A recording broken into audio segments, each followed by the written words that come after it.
Good morning, everybody. Welcome back. We're finally getting some warmer temperatures this week, so I'm bringing some of my perennial seedlings out to the greenhouse finally. So those are just the hardier, I wouldn't call eucalyptus perennial, but it's definitely hardy enough to be going out into the greenhouse at this point.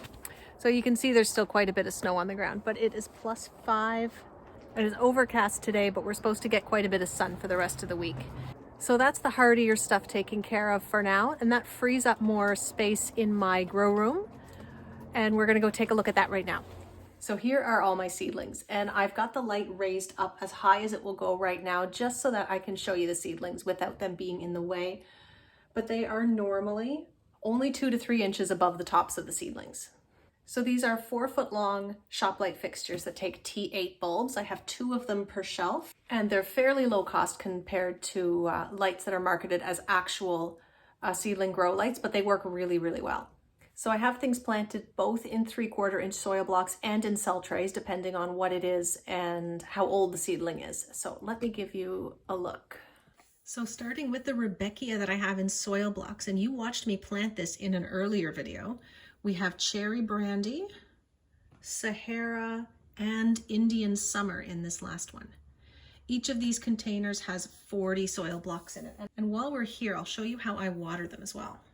I have a small watering can because it's easier to control. And I'm not pouring it on the actual soil blocks. That could destroy them pretty fast, make them fall apart. I'm just gonna pour it onto the tray itself and then wait for it to soak it up. There, so I'm going to give that a few minutes and then I'll come back and check on them. And these trays are shallow enough that if there is a lot of water left over that doesn't get absorbed, I can just tip the tray and pour it out. So I've said before that I love using soil blocks because it really saves on seed, especially some of these specialty cut flower varieties where the seed is fairly expensive. I just put 1 seed in each soil block. And then within a couple of days, I'm gonna take all of these strong seedlings and I'm gonna pop them into bigger cell trays so they have more root space. I can show you what I mean over here. I was just having a look at these. Whoops, there. See, the roots are starting to come out of the side a little bit and they're gonna grow into the blocks beside it if I don't give them a little bit more space. I apologize if you can hear purring. That would be Buster. Yeah. Hi, Buster. Yeah, I know. You think it's cuddle time, huh? So next we have some snapdragons. There is Costa Silver in the first tray. Bridal Pink in the next one. Those are a few of the Lisianthus, 2 months old now and still tiny, but that's nothing unusual for them. And then Rocket Mix Snapdragon, and there was only a few seeds left in this packet. So this, the 20 blocks behind it is actually more Costa Silver. I'm gonna give everything a good water as I go along here. You can tell the color is pretty light brown. That's a good indication of it being dried out and needing a little water. So we can have a look at that now and notice that the water has pretty much all been absorbed by the soil blocks. So there's not enough left there to pour out.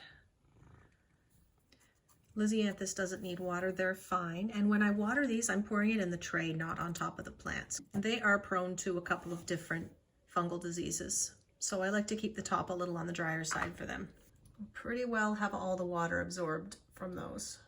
So down here we have some Buplurum and they are stretching a bit, but I've been putting the fan on them the last couple of days since I took the dome off. The lemongrass isn't doing great. We have a couple of good plants in there, but I need to read up on those a bit more. And then parsley, that's doing fantastic. And hopefully within a couple weeks, these guys will get to move out to the greenhouse too. And on that note, almost all of these seedlings are actually cold tolerant to some degree. Snapdragons will actually overwinter in our zone. Here we're zone 6 here in Eastern Canada. So the Lisianthus and the snapdragons, those should be able to go out into the greenhouse within about 2 weeks. The Rudbeckia shortly after that, and the parsley as well. I think even the Buplurum, I need to read up on that a little bit more. Definitely not the lemongrass, but everything else should be good to go as long as it doesn't dip too far below freezing. So that was just my early seed starting. I did over the weekend make almost 1,000 more soil blocks, and they're on the table right here behind me.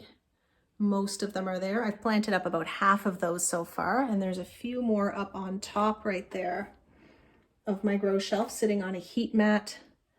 I believe that is sage and yarrow. Yep, 2 different varieties of yarrow there. And then back here on the table we have rosemary, feverfew, stock and winter savory. Those are the other ones. So I still have 240 soil blocks to plant up today, and I will be making more this week. So the last thing I did this weekend was take my dahlias out of storage. They were down in our basement. They weren't looking great. They were a little bit shriveled, but I planted them into this bulb tray right here and gave them a good water, and we'll just have to wait and see if they start to sprout.